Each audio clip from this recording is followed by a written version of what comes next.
when you look at kids, they're playing. They're not saying, oh God, I have to exercise. When you look at adults, we're kind of shifted into thinking about it less as a playful experience. And really, activity is one of those things that, you can either do together or you can do with by yourself, but having fun doing it. When people ask me, when my patients ask me what kind of exercise is the best for my heart, I say the one that you have fun with, because you're going to stick with it. And we're lucky because there's a lot of things, parks, sidewalks, being outdoors, indoors with equipment. There's a lot of resources around us, and your health professional can help you find some of those resources too. Sometimes I think, exercise, people are going to say that's going to a gym and, I don't have time, I don't want to do this. But I'm really thinking about being active in many different forms. What does the word exercise mean to you?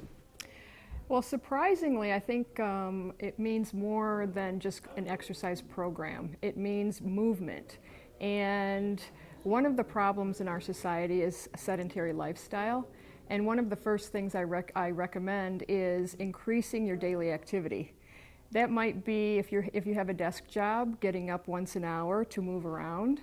Instead of sending an email, it might be getting up and crossing the hall and talking to your colleague. If you're watching TV, it might be during a commercial, getting up and moving around, preferably not to the refrigerator. It might be, and you hear people talk about park as far away as possible, take the stairs, and we have said those things so many times that people are bored by them and they're saying, I'm not doing that, I'm parking as close as I want. But really, the consistency, daily activity makes a huge difference, and that is even before an exercise program. Exactly. And so, I raise my hand because as I'm doing my research on physical activity, I'm actually at my desk typing all day.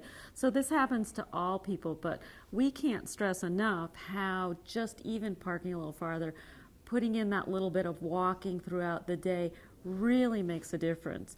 And if you don't believe us, there's been lots of research, including the Nurses' Health Study, showing that just brisk walking really reduces your risk for cardiovascular disease and stroke. So 10 minutes in the morning or 10 minutes at lunch, 10 minutes in the afternoon, it's really something that everybody, for the most part, can do.